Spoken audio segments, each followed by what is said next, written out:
Wanita kaya pemilik kekayaan ratusan miliar baru saja menutup telepon. Tiba-tiba tertarik dengan papan tulisan seorang gadis kecil di pinggir jalan. Dengan rasa penasaran ia pun mendekat dan bertanya. Gadis kecil itu dengan serius berkata, ia ingin menghasilkan uang dengan memperbaiki komputer dan mengganti motherboard. Wanita itu terkejut mendengarnya. Lalu bertanya berapa harga kotak peralatannya. Gadis itu menjawab $150.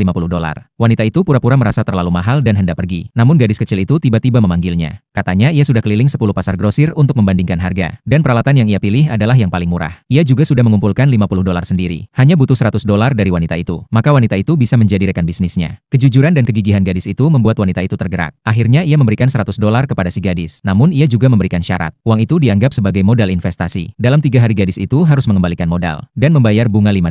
Serta harus membawa hasil kerja 3 hari ke hadapannya. Gadis itu langsung menyetujui tanpa ragu. Tanpa disadari, kebaikan hati wanita ini akan mengubah takdirnya. 3 hari kemudian, gadis kecil itu sudah menunggu di depan hotel sejak pagi dengan kotak peralatan. Namun dari pagi hingga malam, wanita itu tidak juga muncul. Pandangan gadis itu mulai redup. Ia diam-diam bersumpah. Apapun yang terjadi, ia akan menemukan mitra bisnisnya itu suatu hari nanti. 18 tahun pun berlalu. Wanita itu kini sedang menghadapi krisis besar. Para pekerja memblokir pintu kantor menuntut gaji. Ia duduk di kantor dengan panik. Bertanya pada sekretaris kenapa aliran dana tiba-tiba terputus. Saat itu juga, 2 anak angkatnya masuk ke dalam ruangan. Dan langsung menuntut agar wanita itu menyerahkan kepemilikan perusahaan. Wanita itu langsung menyadari semuanya sudah direncanakan oleh anak angkatnya. Tak disangka, anak yang ia rawat dengan penuh perjuangan selama bertahun-tahun, ternyata tega menghancurkan seluruh hidupnya. Melihat sang ibu menolak menyerahkan perusahaan, anak itu pun bersiap menyuruh orang untuk menculiknya. Pada saat itu sekretaris masuk ke dalam, dan langsung menegur mereka karena tidak tahu berterima kasih. Di saat yang sama, telepon dari rumah sakit masuk, mengabarkan bahwa ayah wanita itu mengidap gagal ginjal stadium akhir. Wanita itu mendapat pukulan ganda. Merasa bahwa selama ini ia sudah banyak berbuat baik, namun nasib tetap tidak memihak padanya. Sekretaris berbisik bahwa saldo rekening perusahaan sudah kosong, sementara para pekerja masih mengepung di bawah. Demi menyelamatkan perusahaan, wanita itu memutuskan turun sendiri menghadapi mereka. Begitu turun, ia langsung dimaki-maki oleh para pekerja. Baru ingin menjelaskan, tiba-tiba sebuah telur dilempar dan mengenai kepalanya. Melihat amarah para pekerja semakin memuncak, wanita itu tahu ini adalah tanggung jawab yang tidak bisa ia hindari. Namun semua asetnya telah dibawa kabur oleh 2 anak angkatnya. Ia benar-benar tidak punya uang untuk membayar. Dalam keputusasaan, wanita itu memohon agar diberi waktu 3 hari untuk mencari jalan keluar. Melihat wanita itu begitu rendah hati memohon, para pekerja akhirnya setuju. Demi mengumpulkan uang secepatnya, wanita itu rela menjual rumah dan mobilnya. Lalu ia menemui ayahnya, mengatakan bahwa saat ini ia sedang kesulitan keuangan, meminta izin untuk meminjam uang operasi sang ayah terlebih dahulu. Ayahnya adalah orang yang bijak, tanpa ragu langsung setuju, bahkan menghibur putrinya bahwa usianya sudah tua, diobati atau tidak masalah. Uang untuk pekerja jauh lebih penting. Mendengar itu wanita itu meneteskan air mata. Hatinya terasa sangat perih. Tak lama kemudian sekretaris menelepon, mengatakan masih ada kekurangan 6 juta. Wanita itu langsung teringat teman lamanya. Saat dulu temannya merintis usaha, ia yang memberikan bantuan penuh. Kini saat dirinya terpuruk, ia berharap temannya akan membantunya kembali. Maka ia pun memutuskan untuk mencoba mendatangi temannya itu. Namun saat bertemu, ia sadar temannya sudah sangat berubah, dengan sengaja menggunakan alasan pinjaman untuk menghina harga diri wanita itu.